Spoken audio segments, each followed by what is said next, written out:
Hello everyone, I am Dr. Sonali and today we are going to talk about part 2 of my lecture on antimicrobials.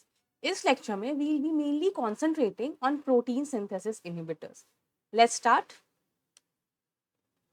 Now, before moving, let's quickly revise the mechanism of action जो हमने last class में भी discuss किया था. तो ये जल्दी से रिवाइज कर लेते हैं, ठीक है. ना हमने लास्ट क्लास में क्या देखा था? हमने देखा था कि हमने बैक्टीरिया को एज अ फोर्ट इमेजिन किया था. उस फोर्ट के पार्ट्स क्या क्या थे? उस फोर्ट के पार्ट थे the rigid wall, the cell wall. So antibiotic acting on the cell wall कौन कौन से थे? हमने लास्ट क्लास में देखा था beta lactams, vancomycin and fosfomycin. Okay, उसके बाद इनसाइड दिस सेल वॉल क्या था? एक ऑयली प्रोटेक्टिव लेयर. क्या था? Cell membrane. अब एंटीबायोटिक कैसे एक्ट करता था इस सेल मेम्ब्रेन पे? It use to drill and punch hole. So antibiotic acting on cell membrane थे डैप्टोमाइसिन एंड पॉलीमिक्सिन. उसके बाद था द फैक्ट्री. अब इस बैक्टीरिया फोर्ट पे एक पार्ट था the factory which produces protein. ये था ribosome. Clear?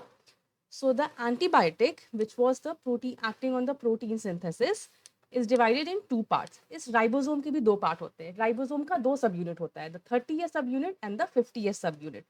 So the antibiotic, which is acting on the 30S subunit, ये क्या कर रहे थे? It was binding to the 30S subunit of the ribosome and they used to lead to the misreading of the messages. जो message protein formation के लिए था वो उसको मिसरीड करके रॉन्ग प्रोटीन बना रहे थे.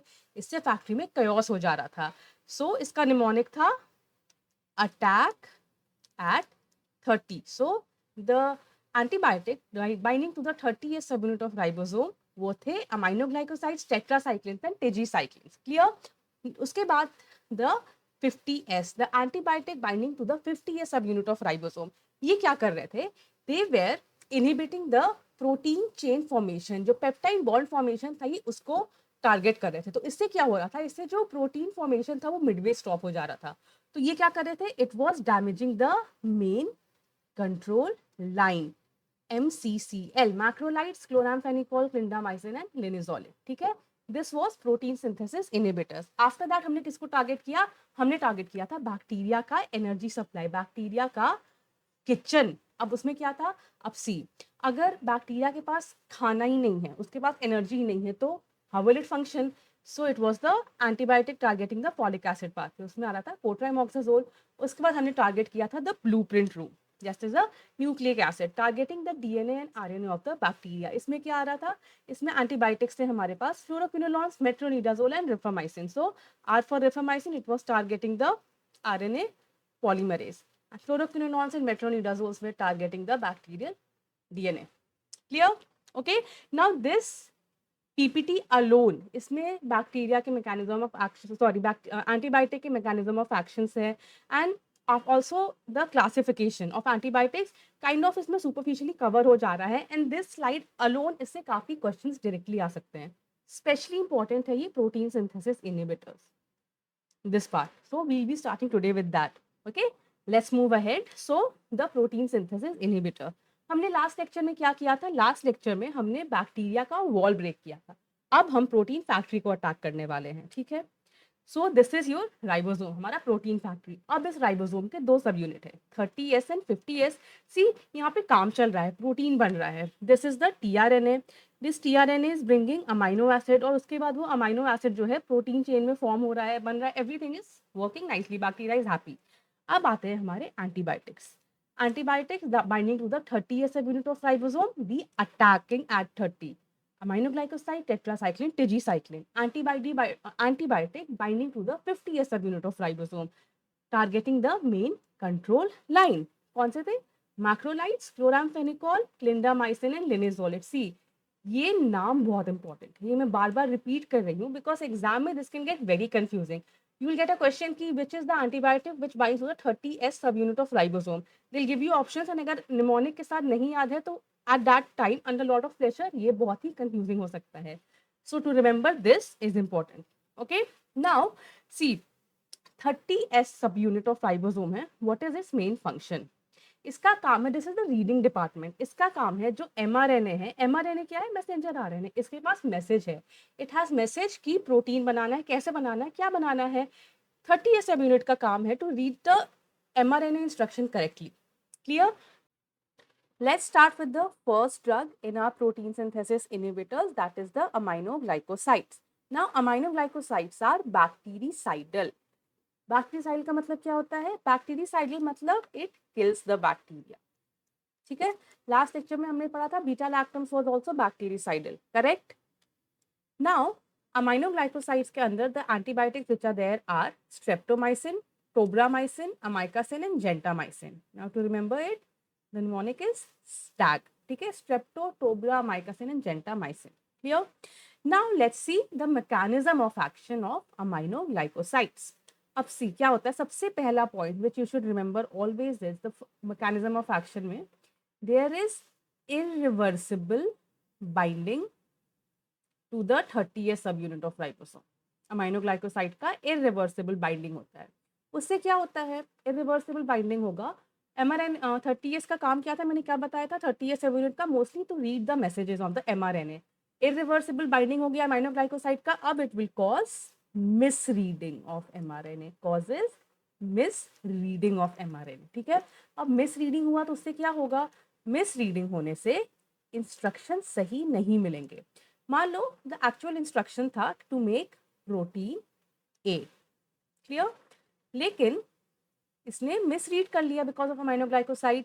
मिसरीड करके इसने बना दिया है प्रोटीन एक्स. नाउ अब this protein x is non functional. ठीक है, ये नॉन फंक्शनल है and it can sometimes even be toxic. This protein x can be non functional and toxic. अब due to the production of these abnormal proteins, what will happen, it will lead to this cell death. Clear? That's why it's bactericidal. Clear? Okay, now अब see, अब हमने देखा कि aminoglycoside का mechanism of action क्या था, but aminoglycoside चुपचाप बैठ के it won't tolerate this, it will fight back, it will develop a resistant mechanism. कौन से रेजिस्टेंट मैकेनिज्म? अमाइनोग्लाइकोसाइड डेवलप जो रेजिस्टेंट मैकेनिज्म करता है, that is first is the enzyme modification of the drug, blocking the entry, throwing the drug out, that is the efflux pump, and ribosomal methylation. We'll see one by one. And इन सारों में से most clinical resistant जो होते हैं, it is enzymatic inactivation. It accounts almost 70 to 80% of resistance to aminoglycoside. ठीक है, now see क्या होता है इसमें, see the aminoglycoside it the drug enters the bacteria. अब ये हो गया फर्स्ट स्टेप. अब क्या सेकंड में क्या हो रहा है, बैक्टीरिया ने क्या किया, it tags this antibiotic with an enzyme. अब टैग करने से क्या होता है, ड्रग बिकम्स डिस्टॉर्टेड.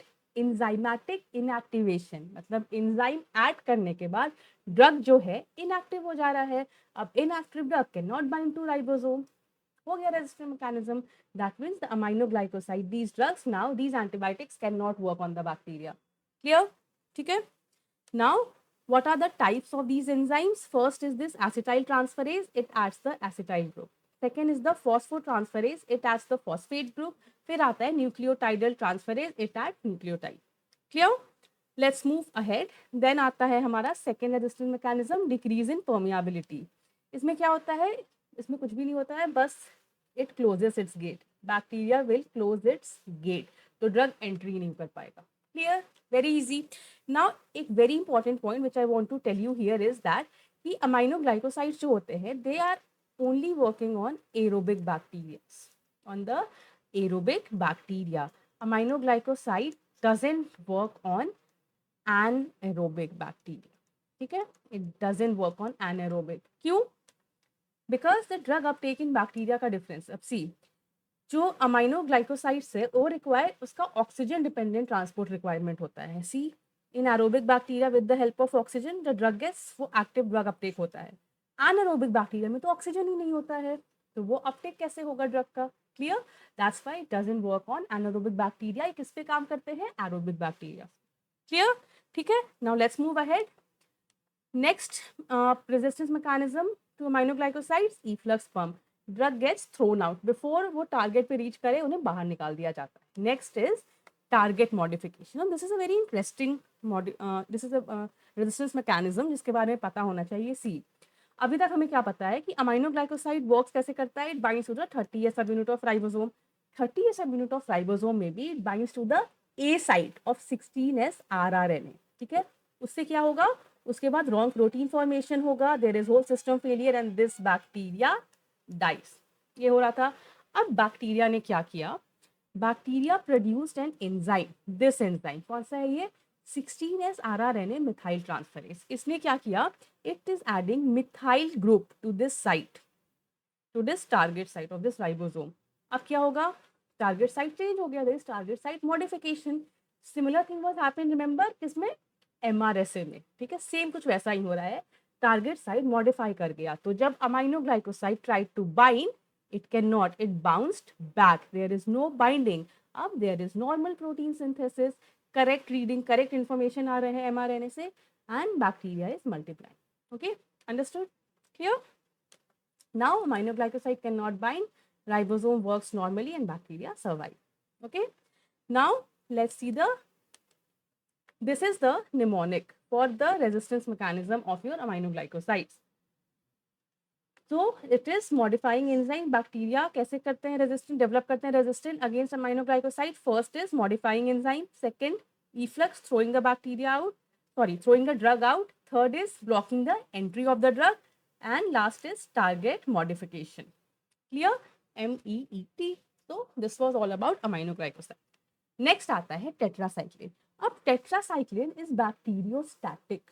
स्टैटिक क्या हुआ, हमने पता, अभी तक हम पढ़ा था bactericidal which kills the bacteria.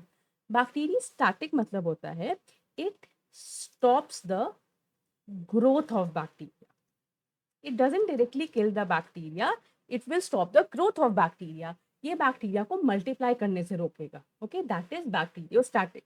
Clear? So tetracycline, see tetracycline में ड्रग्स कौन कौन से होंगे, टेट्रासाइक्लिन में एक तो tetracycline, minocycline and doxycycline, TMD, and doxycycline is the most commonly used drug. Okay, it's TMD.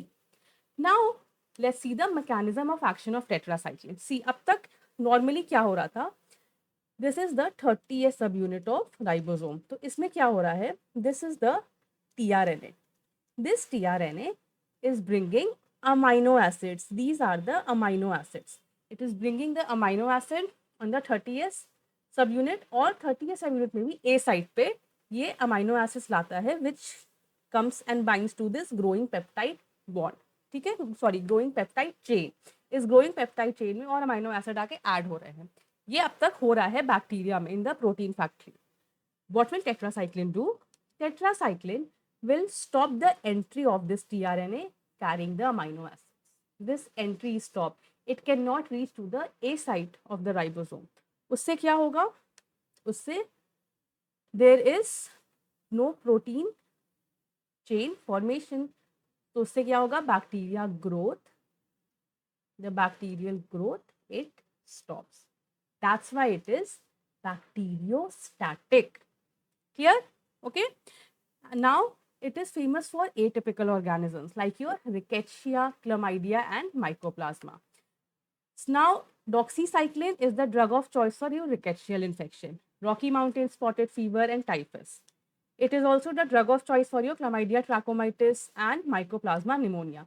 Now all these can come as direct questions in your MCQ exam. Okay, now resistant mechanism, अब bacteria will fight back, it won't tolerate कि tetracycline आके इसका protein synthesis formation को रोक रहा है, तो what will it do, it will develop the resistant mechanism.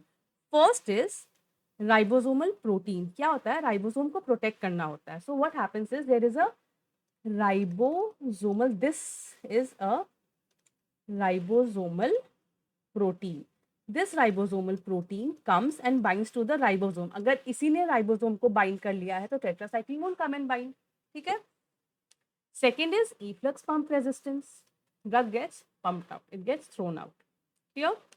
Okay, now coming to macrolides. Now macrolides is also bacteriostatic, it is also stopping the growth of bacteria. The antibiotics and the macrolides are azithromycin, it is most commonly used, clarithromycin, and erythromycin is the oldest. So macrolides are ace the infection, it aces the infection. ACE, azithromycin, clarithromycin and erythromycin. Clear? Now mechanism of action of macrolide क्या होता है, सी हमने अब तक क्या क्या, what do we know about bacterial protein synthesis, let's quickly go through it. हमें पता है कि बैक्टीरियल राइबोसोम हैज 2 सब यूनिट, 50s सब यूनिट एंड 30s सब यूनिट। अब जो राइबोसोम है it moves along the mRNA, ठीक है। एमआरएनए में क्या है, एमआरएनए में इस messenger RNA, it has the message, information protein बनाने का, ठीक है। Now this movement of this ribosome along this mRNA, इसे बोलते हैं translocation, okay, this is called as translocation. अब सी ड्यूरिंग दिस प्रोसेस, इस प्रोसेस में क्या हो रहा है, tRNA is coming with his amino acid and ये अमीनो एसिड को ग्रोइंग पेप्टाइड चेन में डाल रहा है, ये सब चल रहा है यहाँ पे। अब हमारा मैक्रोलाइड आता है, this macrolide will come and will do what, it will bind to the 50s subunit of ribosome. Once macrolide binds to the 50s subunit of ribosome, ये किसको halter करता है, it stops the translocation, this translocation, the moving of this ribosome on this mRNA gets altered, ये उसे stop कर देता है, clear? So that's why, that's how it becomes, it what, so ये क्या कर रहा है, बैक्टीरिया का जो प्रोटीन चेन फॉर्मेशन है, the whole protein chain formation that is hampered. That's why this is also bacteriostatic. आया समझ में, ठीक है। Now macrolides are good for atypical pneumonia because organisms like mycoplasma, chlamydia or legionella, these don't have proper cell walls. Clear? So we can use this macrolides which acts the protein synthesis inhibitors. Now let's see the resistance mechanism in macrolides. It has two mechanisms. First is the ribosomal target alteration. So bacteria क्या करता है? It will methylate the 20s rRNA of subunit. क्या करेगा? It will add a methyl group on this 50s subunit. So अगर यहाँ methyl group add हो गया है, so target site क्या हो गया? Change हो गया. So macrolide cannot bind. Okay. Second is efflux pump. Drug gets thrown out. Two mechanism. Understood? Macrolides. Now chloramphenicol. Now chloramphenicol is also bacteriostatic. Chloramphenicol, what is the mechanism of action? Chloramphenicol, it inhibits the peptide bond formation. इस peptide bond का जो formation है इसे block कर देगा, तो there will be protein chain का जो process है, जो protein formation process है, the growth of bacteria gets stopped. So static, that's why it's bacteriostatic. I hope ये difference clear हो रहा है, sidal क्या है, static क्या है, okay? Now chloramphenicol is drug of choice in some cases like your rickettsial infection only if doxycycline is contraindicated. ठीक है, वैसे क्या था, वैसे the drug of choice was doxycycline. Again chloramphenicol can be used in serious anaerobic infection जैसे कि brain abscess. Bacterial meningitis में भी use कर सकते हैं, but mostly ceftriaxone is the drug of choice which is preferred. Okay, clear? Now let's move to the, before moving, let's quickly see the resistance mechanism of chloramphenicol. Most common is the chloramphenicol acetyl transferase. Now this is the enzyme which will activate this drug. So once activated, it inactivates the drug. अगर drug inactivate हो जाएगा तो क्या होगा, it won't be able to inhibit this peptide bond formation. And also chloramphenicol has efflux pump. It works, the resistance mechanism for chloramphenicol is by efflux pump. That means the bacteria will throw out the drug. हो गया, ठीक है। Next is your fluoroquinolones. Now fluoroquinolones is bactericidal. That means this kills bacteria. ठीक है। Now see, हमें क्या पता है, do you know what do you know about DNA? DNA का काम क्या होता है? DNA carries instruction for survival and for reproduction, for everything DNA carries the whole instruction. But bacterial DNA is different. Bacterial DNA has a problem, it's long and it's twisted. ठीक है, तो उसे unbind करना पड़ता है। अब ये अनबाइंडिंग कैसे होती है, I'll tell you. उसके पहले let's see the drugs which are there in fluoroquinolones. So we have nalidixic acid. Now जो drugs है fluoroquinolones में, it is divided into generation. This nalidixic acid is the first generation. Ciprofloxacin, norfloxacin, ofloxacin comes under the second generation. Levofloxacin comes under the third generation. Clear? Now talking about the mechanism of action, C. So to unwind or untwist this highly coiled bacterial DNA, we need two enzymes, DNA gyrase and the topoisomerase 4. DNA gyrase क्या करता है, unbinds DNA during replication, and topoisomerase 4, it separates daughter DNA strands. Okay, अब fluoroquinolones is targeting these two enzymes. So उससे क्या होगा, if it is targeting these two enzyme, the rope, the highly coiled जो DNA है bacteria का, it won't be able to uncoil. वो uncoil नहीं होगा तो क्या होगा, so there will be no DNA replication, the bacteria will die. DNA synthesis stops and bacteria die. That is why this one is bactericidal. समझ में आ रहा है बैक्टीरियोस्टैटिक कौन से थे, बैक्टीरियोसाइडल कौन से थे? Okay, now see this fluoroquinolones is quite powerful. It's extremely powerful against your gram negative bacteria like your Enterobacteriaceae. Okay, अब इसका रेजिस्टेंस मैकेनिज्म देखते हैं. First is the target mutation, that is the DNA गाइडेज this enzyme get mutated. अगर ये mutate हो जाएगा तो drug won't be binding to it. Second is the decrease entry and third is the efflux form, that is या तो drug को आप एंटर ही ना होने दो, और अगर एंटर हो रहा है तो इट गेट्स थ्रोन आउट. ये है बैक्टीरिया में फ्लोरोक्विनोलॉन्स का रेजिस्टेंस मैकेनिज्म.